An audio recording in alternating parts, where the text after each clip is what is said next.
are starting today onwards, 18 days, 18 chapters. Each day we'll be covering the overview of one chapter of Bhagavad Gita. Now, again, to be very clear, this is not going to be a detailed, extensive discussion. It's going to be a quick half an hour overview. Typically, half an hour is not sufficient even to discuss one verse. But we are going to be discussing chapters which are typically, 30, 40, 50, 60, 70 verses in one chapter. So the idea is to give you a quick overview. The purpose of the overview is essentially two things. One is to familiarize aspiring students of the Bhagavad Gita with the overall flow, what is covered in various chapters, how the conversation goes, so that it will be a good preparation for a more detailed study. So you will not be at the end of this course be thorough in any of the chapters, but at least you will be able to explain what are the key ideas, what are the key concepts at a high level, and how the Bhagavad Gita flows. I think that will be good. So this is more like a appetizer, and hopefully this will increase our appetite to study the Bhagavad Gita in greater detail. So a few ground rules. Please, I think currently all of you are on mute. So remain on mute throughout the session. Please open in the chat. I have put in the URL, the Zoom group chat. I have put in the URL of asitis.com chapter 1 index, so that you can have it. Prabhuji, I didn't get anything actually in the chat. Maybe okay, I will posted, put it again. I'll put it again. Posted after because you joined later. Yeah. So can you see it now in the group chat? Yes. Yeah. Thank you. Okay, fine. So you can go to this page. So as I'm speaking, you can actually refer to that. It's not so important to see me in this conversation here. And I will be also sharing this on the screen. So just hold on in a couple of minutes. But if it is more convenient for you to look at your own copy, that is fine as well. Yeah, but I'm going to be sharing this on the screen shortly. If you have any, since we have a limitation of time, it's like 9:04 already now. So we have only 25 minutes more. Anyway, no problem. Chapter 1 is relatively simple, so we can cover. But we'll be going through it fast. We may not have time to take questions as we speak. Yeah. So if you have some questions as we go along, you can just type into the group chat. If we have time towards the end, we will try to address it briefly. And if not, we will try to take it on one-on-one later. Yeah. At 9:30, because we have committed 9 to 9:30. If there are some questions that I'm discussing beyond 9:30 and you need to go, no hesitation. You can just drop off from the meeting and carry on with any other activities. Yeah, I understand that. So nobody will be held back beyond 9:30. If there's just a few minutes, then bear with me. But otherwise, the intention is to wind up by within half an hour. Any questions before I start with the chapter? Kirti ji is saying I'm unable to hear your voice. I think everybody is able to hear.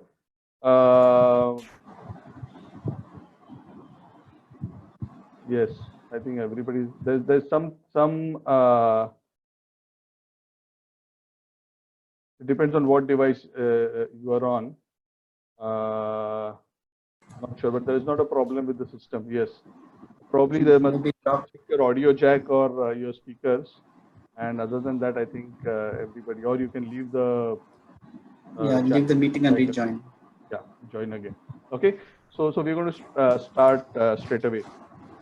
Granthara Srimad Bhagavad Gita ki jai. Sarvopanishado gavo dogda gopalanandana partho vatsa sudir bhokta dugdham gitamritam mahat. So the Bhagavad Gita is described as the essence of all Upanishads. The Vedas are extensive works of literature which are given by the Supreme Personality of Godhead at the beginning of creation. And spiritual wisdom in the Vedas is explained in the end of the Vedas and is known as Veda Anta. So the Upanishads are Veda Anta, the end of Veda. End in what sense? The highest knowledge. What is the highest knowledge? Brahma Gyan, knowledge of the absolute truth, knowledge of the soul, knowledge of the relationship of the absolute truth with the soul. So these Upanishads are numerous. Some say there are 108. But the essence of all these Upanishads, when put together and condensed into one literature, that literature is Bhagavad Gita. And why that is so special? Because Bhagavad Gita is a book on spiritual knowledge, not spoken just by some sage, but directly spoken by the Lord himself. So it is a very, very special position. It is not just a book about God. It is not just a book about conversations with God. It is a book directly by God with one of his, very, very dear devotees and students, Arjuna. So this Bhagavad Gita appears in the Mahabharata.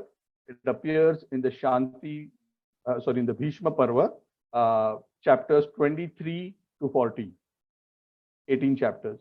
These 18 chapters span roughly 700 shlokas. 700 shlokas, 18 chapters. Now the Bhagavad Gita primarily is a narration in the Mahabharata where Dhritarashtra is speaking to Sanjaya. So this is very important. So that's why you'll see the first verse of the Bhagavad Gita starting with Dhritarashtra speaking. The end verse is Sanjaya speaking. So this is primarily a narration of what is happening on the battlefield of Kurukshetra, which is a conversation between Dhritarashtra and Sanjaya. Now why Dhritarashtra? Dhritarashtra is sitting in his palace in Hastinapur, and his secretary Sanjay, who is a disciple of Vyas, has been given a special blessing by Vyasa that he can actually see what is going on the battlefield of Kurukshetra. So it's like, just like now we are seeing on Zoom live. So he had a live Zoom connection to the battlefield without using any app, without using any internet. So he had that, been granted that divine power. Vyasadeva himself was seeing, and he had granted that power to Sanjay. So Sanjay is narrating the incidents on the battlefield of Kurukshetra. So the scene at this moment in the first chapter, when Bhagavad Gita begins. By the way, the first chapter of the Bhagavad Gita is entitled Arjuna Vishada Yoga. Arjun Vishada. What does Vishada mean? Vishad means despair. Or very simple words, unhappiness. The despair of Arjuna, which led to yoga. Okay, so oftentimes our connection to God comes when we go through despair. Very few people turn to God when everything is well. So this is Arjuna Vishada Yoga. And the conversation in the Bhagavad Gita in this chapter starts with Dhritarashtra Uvacha. Dharma kshetre Kurukshetre samaveta yutsavaha mamakaha pandavaschaiva kim akurvata Sanjaya. So Dhritarashtra begins by asking Sanjay, his secretary, can you please start the live broadcast? Commentary. Right? If you remember in the olden days when people would watch cricket match and they didn't have a TV, they would put a radio on. So there is a commentator at the other end who's narrating. So Sanjay was actually seeing, but he was acting as a commentator describing the ongoing happening. So that is Dhritarashtra's first question. Please tell me, when my sons and the sons of Pandu who have assembled on the battlefield of Kurukshetra, what did they do? So now I'm going to share the screen of the verses. Just give me 1 minute.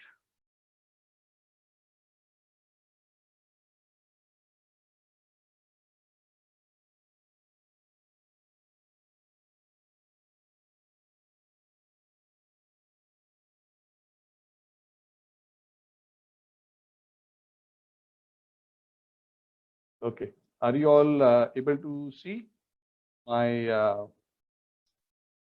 I have opened the page. Yes, yes. Yes. Okay, good. Okay. Thank you. You can go back on mute again. So that is the first question. What did they do? My sons and the sons of Pandu, they all gathered together. What is it that has happened? And then Sanjay begins narrating. And the scene is that both the armies have already assembled at that time, the battlefield of Kurukshetra. They are already facing each other. They are just waiting for the formal announcement for the war to begin.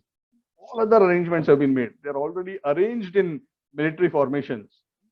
Like many time we see in war movies, both armies facing each other, just waiting to charge.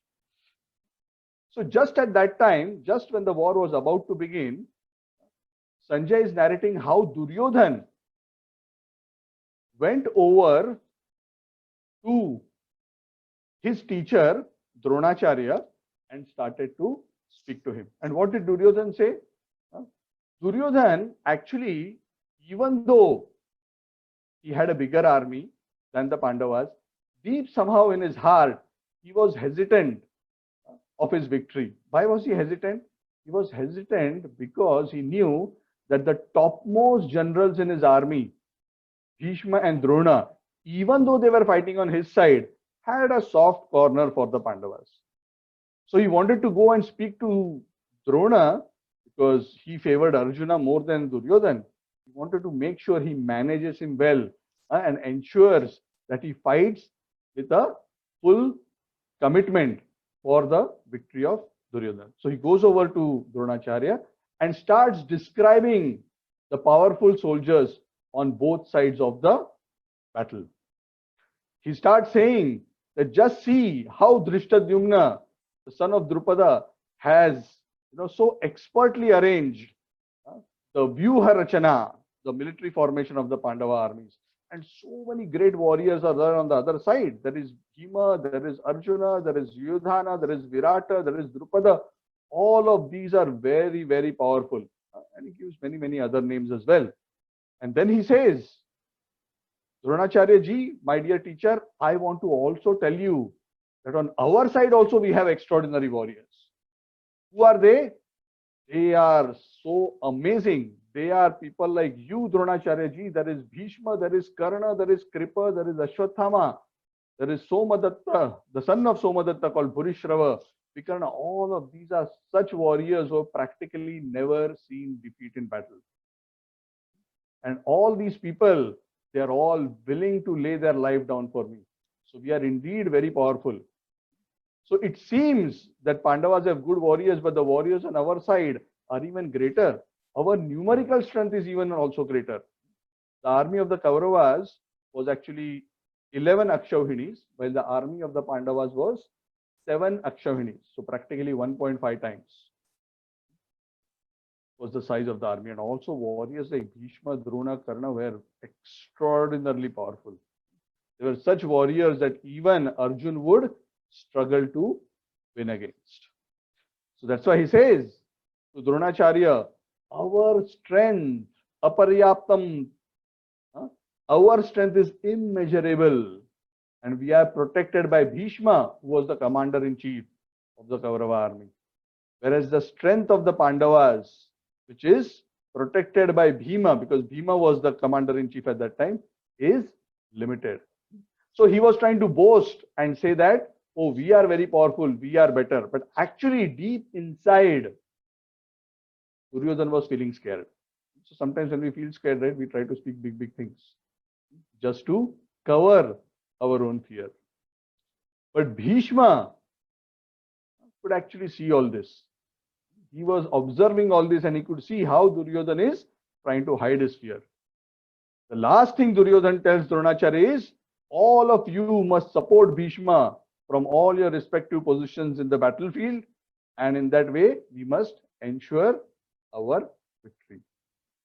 As Bhishma senses that Duryodhan is becoming scared internally, to encourage Duryodhan, Bhishma picked up his conch shell and he started blowing the conch shell, which made a huge tumultuous sound. It is said just like the sound of a lion.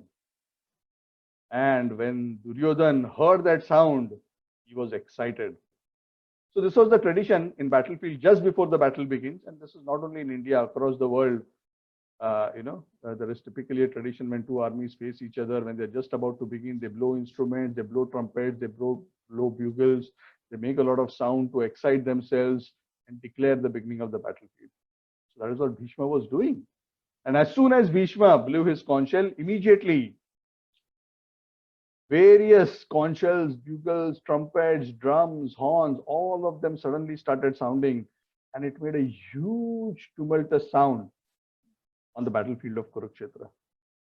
When this happened, on the other side, the army of the Pandavas, Lord Krishna and Arjuna were on a chariot drawn by 4 beautiful white horses. Lord Krishna seated as the charioteer of Arjuna. They saw this and they pulled out their conches and they started blowing their conch. The famous conch of Lord Krishna is known as Panchajanya, and Arjun's conch is known as Devadatta. Then Bhima blew his conch, which is known as Poundra. Yudhishthir, Nakul, Sahadev, and all the various warriors on the side of the Pandavas also started simultaneously blowing their conch. And it is said the tumultuous sound of the conch shells of all these great warriors on the side of the Pandavas was so full of energy that it practically shattered the hearts of Duryodhan and all the warriors on the side of Duryodhan. They could understand just by the sound of this transcendental conch of Lord Krishna that it is going to be very, very difficult for them to be victorious. Not only was this conch shell making such a beautiful uproarious sounds, but there are other omens showing that the side of the Pandavas, even though numerically short, was actually blessed with victory already. Hanumanji was seated on the flag on the chariot of Arjuna. This was a special blessing. Hanumanji personally sat on the flag on the chariot of Arjuna. So as this happened, Arjuna then started speaking to Krishna.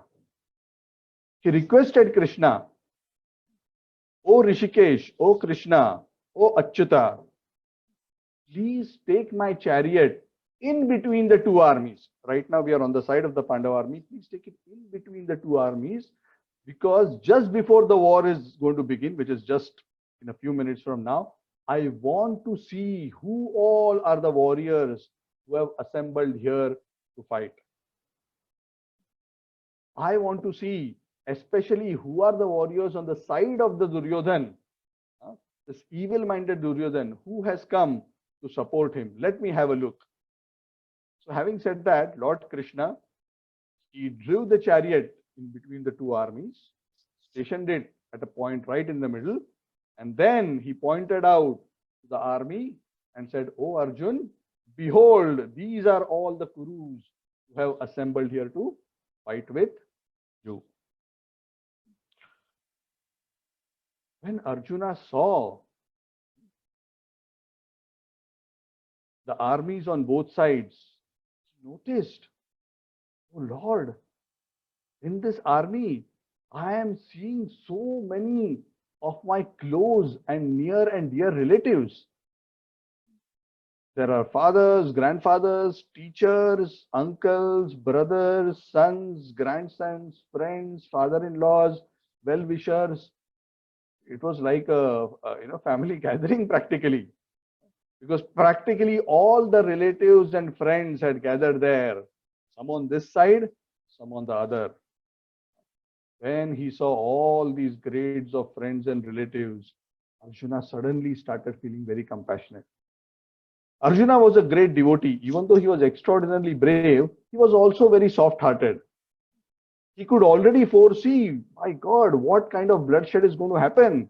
And so many of my relatives definitely are going to be killed in this battlefield. So he actually started feeling very compassionate. Now, this point onwards is where Arjuna becomes overwhelmed with grief. Arjuna Vishada Yoga. So there are 5 reasons which are actually explained, and we'll go through that for the rest of the chapter, why Arjuna feels that he should not fight. And we will go through them one by one as we progress through the rest of the chapter. So as soon as he started seeing this with his relatives on both sides, Arjuna started feeling his body trembling, The hairs were standing on his end. He was feeling very nervous. He was feeling so depressed. It is said the Gandiva bow that he was clasping very tightly all this while started slipping from his hands. His skin started burning. In fact, he started feeling so weak because of his shivering that he was not even able to stand up. His mind was reeling and he started addressing Krishna, "Oh Keshav, I can only see evil coming out from this battle." And then he starts giving the various reasons. So there are actually 5 reasons which are discussed. I'm not going to go through verse by verse, but as we progress, you can refer to the various verses. Essentially, there are 5 reasons. One reason is that he's feeling very compassionate. So Arjun is by nature very soft-hearted. So he's feeling, oh, how painful it will be to see my teachers being killed. How painful it will be for all these other relatives to be killed. So one reason is he's feeling very compassionate. The second argument Arjuna makes here is he's telling Krishna, "Oh Krishna, just think about it. Let's say even if we win this battle and we get this huge kingdom, I don't see what possibly I can have use of this kingdom, because the very people for whom I am winning this kingdom, if they themselves die, then with whom am I going to enjoy?" So this is a common argument, correct? Just like in the family, many of us who are breadwinners in the family, we think, oh, we are earning this money for our family. But if somebody says, I will give you 10 times the salary, but I will take your family away, then what most of us will say, no, no, no, no, I don't want, because I'm earning this money for my family. What is the use if my family is taken away, but my money increases? So that is the kind of argument Arjuna is making. What is the use of a big kingdom if my brothers are not there, if my grandfather is not there, if my teacher is not there, my uncles are not there? This is useless. I do not see any point in winning this kingdom at the cost of losing all these dear relatives. In fact, I will not even be able to enjoy. Another reason he argues is that, oh Krishna, if I kill my superiors, my uncles, my father-in-laws, my teachers, my grandfather, I will incur sin. This is not good. I am here fighting battle, but I do not want my victory to be tainted with the blood of my superiors. Because if I incur sin, then there is no point, because anything which is earned by sin will also not lead to a good result. So that was the third argument, fear of sin. Then he makes a very interesting argument, which starts from verse 39 onwards. He says, oh Krishna, just think about it. Practically all the leaders of our Kuru and other big dynasties have gathered here for battle. Just imagine in this battle, if most of these people are killed, all of these are leaders of their respective families, their respective kulas. If all these leaders and senior people in the kula are destroyed, then who will be there in these families to uphold dharma, to uphold the proper following of religious duty? How will Kula Dharma be protected? How will it be ensured that people who are in the home are properly trained and educated about Dharma? That they are protected with respect to Dharma? That they are guided how their duties should be performed properly and what those duties are? How will all these be ensured? And if people do not perform their duties properly,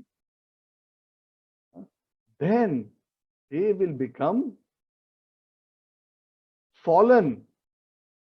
They will become sinful. They will deviate.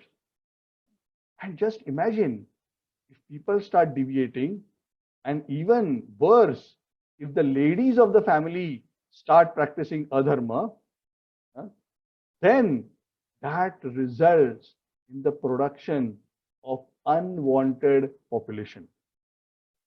What is this unwanted population? These are unwanted children who are not properly trained in the duties of the kula, not properly trained in dharma. And these people are actually the cause of great disturbance to society. And this beautiful argument of Arjuna we can see today. We have huge population in many places, but none of them know what is dharma. And this is one of the characteristics of Kali Yuga, that people think adharma as dharma and dharma as adharma. So when that happens, when the population of these kind of people in society increases, then it becomes very difficult to keep society on the path of dharma. All welfare projects which are meant for the benefit of society are spoiled. It becomes very difficult. It leads to chaos. It leads to disturbance. So effectively, the situation in the community becomes hellish. Narakaiva. So Krishna, this is a very dangerous situation.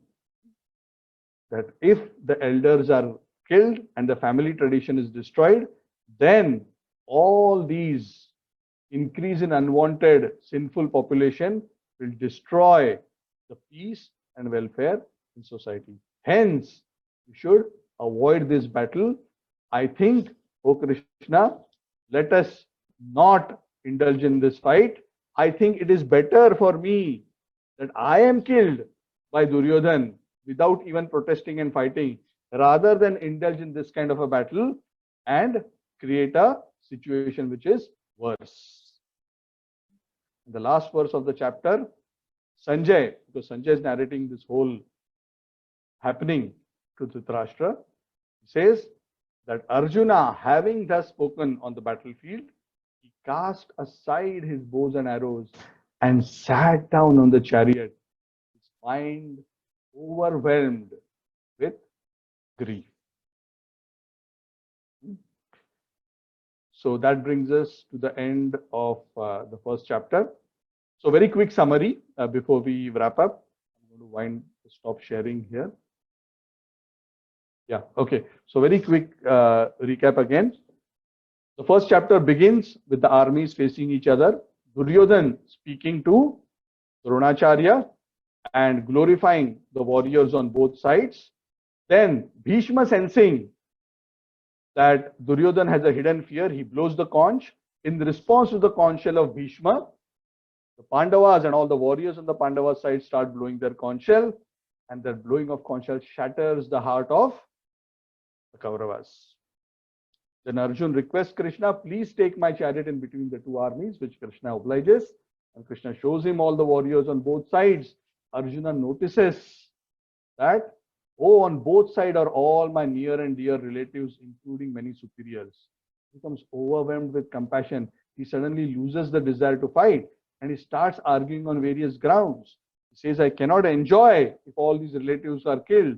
I will be overcome by sin if all these people are killed. And killing of all these superiors will result in the not following of Kula Dharma in society, which will lead to chaos and disorder. So Krishna, I am not going to fight. It sits down on the chariot. Okay. So any immediate, we are already 9:30 now and I'm stopping. So any immediate questions or comments? Yes, Prabhuji. Yes. Okay, before you speak, because if somebody wants to leave, they can leave. A very quick request. The first chapter was relatively simple. The subsequent chapters are more technical and detailed. So my request is, I've sent you this link /1.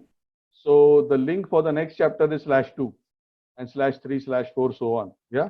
So please read only the verse translations, at least for the second chapter. There are around 70 over verses, 72 if I'm not wrong, in the second chapter. And that will really help you to follow the conversation. Because chapter 2 is a little bit more detailed and a lot of interesting arguments. Are you able to follow? Is this okay?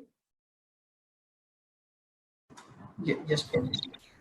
Yes, Prabhuji. Yes, Prabhuji. Okay, good. Yes, Prabhuji. Okay, if there's any other feedback, you can let me know later or on chat or WhatsApp personally, one-on-one. Yes, sorry, Meenalji, you had something you wanted to say. Yeah, before that, we would like to welcome Himanshu Prabhuji. He has joined for the first time. Yes, I You am can see him. Yes, Hare Krishna. I can see him and his good Feel- wife. Namaste. Feel free Yes. to ask question, Himanshu. Why, he will ask if he wants to. Yes, sir. Yeah, it's Hare Krishna to everyone. It's just a start, so let's go ahead, and I'm sure I will have a lot of questions to ask. Okay, good. Okay, any other Okay. comment, question? Okay, so we will meet again tomorrow. 9 Prabhuji, o'clock. my question. I thought your question was directed to Himanshu. Okay, No, go ahead. I will ask on his behalf. Okay, fine. Go ahead. Quick. Okay, so there's, very quick. There's a verse 1.40 where you just mentioned the fourth question of Arjuna as well, that if I fight, then there will be irreligion and prominent in the family and from the degradation of womanhood. So I have been asked this question when I was doing the Gita class for ladies. So her question was that why only degradation of womanhood is mentioned here? Yeah, very good question. I didn't go into that in detail because we have shortage of time. Okay, but essentially, the woman in the form of mother is actually the first guru of the children. Yeah. So the influence on a newer generation is more of the mother than the father. That's why sometimes it is said in the culture that even if the father is not up to the standard, if the mother is a mother of high integrity, high character, then the children can be still instilled with good character. So this is not in any way actually belittling woman, it is actually glorifying woman, because they are saying it is her role is even bigger in terms of forming the right character for the future generations, because the influence of the mother is more. So what they are saying is, because the child learns and from the observation of his behavior of his mother, if the mother is not properly situated in terms of proper behavior and character, then it will be very bad for the samskaras for the children.